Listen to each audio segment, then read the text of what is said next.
या अतिशय नेत्रदीपक सोहळ्यास उपस्थित असलेल्या माझ्या तमाम बंधू भगिनी आणि सहकारी मित्रांनो, आज या सर्व सन्मान्य मान्यवर भगिनी राष्ट्रवादी काँग्रेस पक्षाच्या विनंतीला मानून आलात, उपस्थित राहिलात. आपल्या आयुष्यामध्ये सुद्धा अनेक पुरस्कार आपण मिळवलेत, पण आदरणीय दादांनी काल नमूद केल्याप्रमाणे राष्ट्रवादी काँग्रेस पक्षाच्या वतीने आज आपल्याला या ठिकाणी आम्हाला सन्मानित करत असतानाच आपल्या गौरवास्पद कामगिरीचा अंतःकरणापासून अभिमान आहे.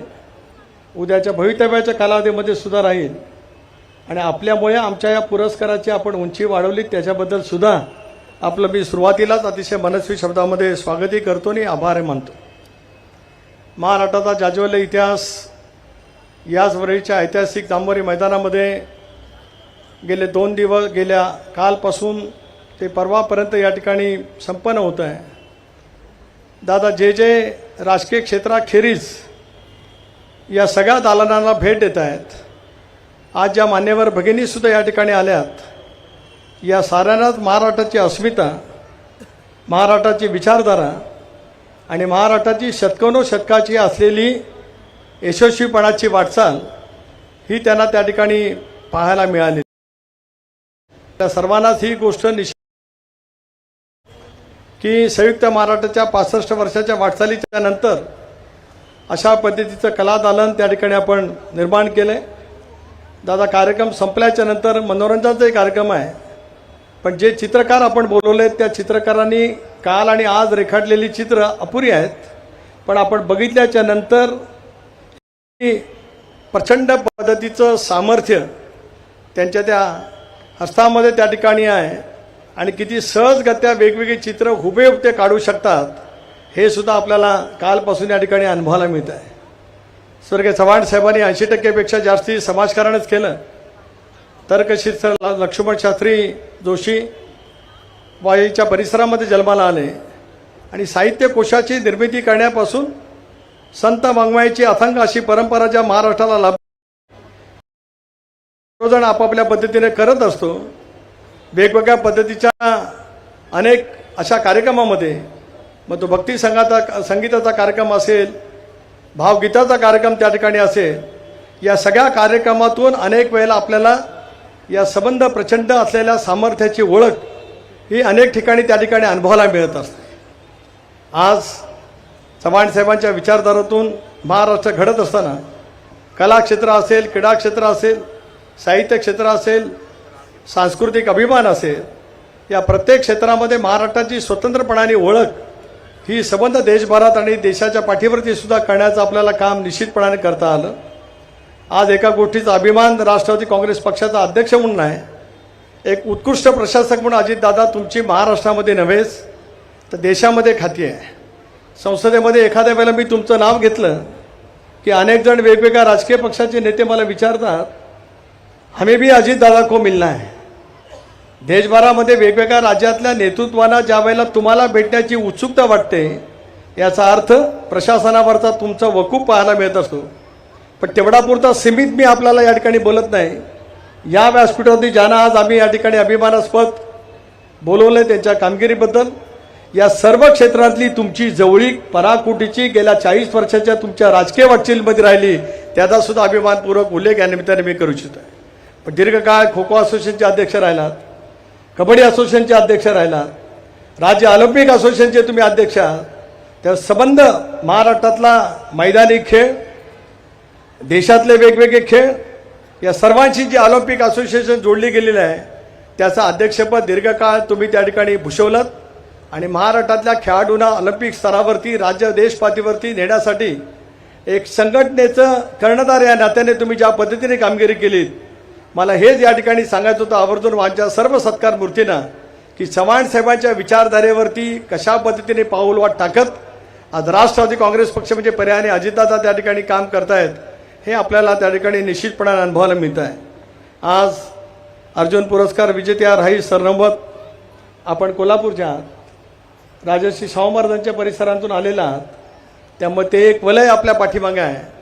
पण कौशल्य, अचूक नेमबाजी, राजकारणामध्ये सुद्धा अनेक वेळेला अचूक नेमबाजीची आवश्यकता असते. चांगल्या अर्थानेच आपण त्या ठिकाणी घेऊया, पण अचूक नेमबाजी ही लक्ष ठेवून लक्ष विचलित न होता ती ज्या पद्धतीने करावी लागत असते, सेकंदासाठी जरी तुमचं लक्ष चुकलं तरी मग काय त्याचा उपयोग होऊ शकत नाही.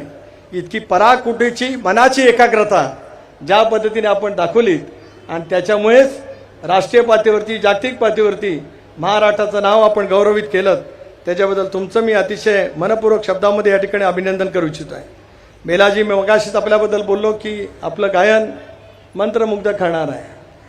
आपल्या आवाजात लता दिदी, आशा भोसले, सुमन कल्याणपूरकर ज्यांच्या आवाजाने संबंध जगाला मंत्रमुग्ध केलं आहे, अशा साऱ्यांचा आवाज म्हणजे बेला शेंडे आहेत असं मी म्हटलं ते काही चुकीचं ठरू शकणार नाही. आज आपलंही आम्ही या निमित्ताने अभिनंदन करू इच्छितो आहे. राई भिडेंचा मी मगाशीच उल्लेख केला. पत्रकाराच्या क्षेत्रामध्ये काल आचार्य अत्रेजींचा सर्वांनीच उल्लेख केला. संयुक्त महाराष्ट्राच्या चळवळीमध्ये भाषावर प्रांत रचनानंतर आपल्या मराठी भाषिकांचं राज्य ज्यावेळेला न निर्माण करण्याचं धोरण केंद्र सरकारने घेतलं, त्याच्याविरुद्ध आपल्या प्रखर लेखणीच्या माध्यमातून आचार्य अत्रेंनी मराठामधून ही संबंध चळवळ महाराष्ट्राच्या कानाकोपऱ्यामध्ये उभी केली. त्याच पद्धतीचा पत्रकारिता वसा राहिताही आपण दीर्घकाळ चालवलात. माझा आपला परिचय दीर्घकाळ आहेच. लोकमत असेल तिथून पत्रकारितेची आपण सुरुवात केली आणि पुण्यनगरीसारख्या मोठ्या वर्तमानपत्राच्या सुद्धा मुख्य संपादिका म्हणून काम केलं. आता आपण फ्रीलान्सर म्हणून लिहितात. तुम्ही लिहिलेले लेख राजकीय व्यक्तींना वाचावे लागतात, सरकारला वाचावे लागतात, त्याची नोंद घ्यावी लागते. कारण हा आवाज हा केवळ राई भिडेंच्या लेखणीतला नाही, तर महाराष्ट्रातला कानाकोपऱ्यातला आक्रोशी आहे आणि महाराष्ट्रातला जनतेचा आवाज आहे असं राज्य सरकार आणि केंद्र सरकार त्या ठिकाणी मानत असतं. म्हणून आपलाही त्यानिमित्ताने मी अभिनंदन करू इच्छितो आहे.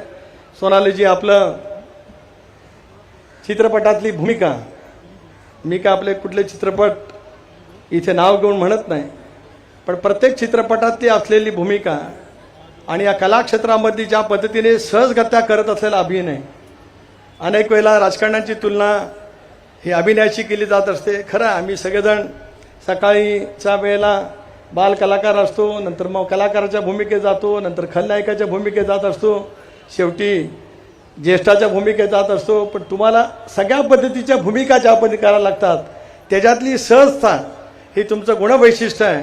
त्याचा अभिमान आम्हाला सर्वांनाच त्या ठिकाणी निश्चितपणानं आहे. त्याच्याबद्दल आपलं मी अंतःकरणापासून या ठिकाणी अभिनंदन करतो. अभिलाषा म्हात्रे तशी मूळची रायगडची, पण नंतर नवी मुंबईच्या परिसरात कबड्डीच्या क्षेत्रामध्ये देदीप्यमान पद्धतीची कामगिरी तिने देश पातळीवरती केली.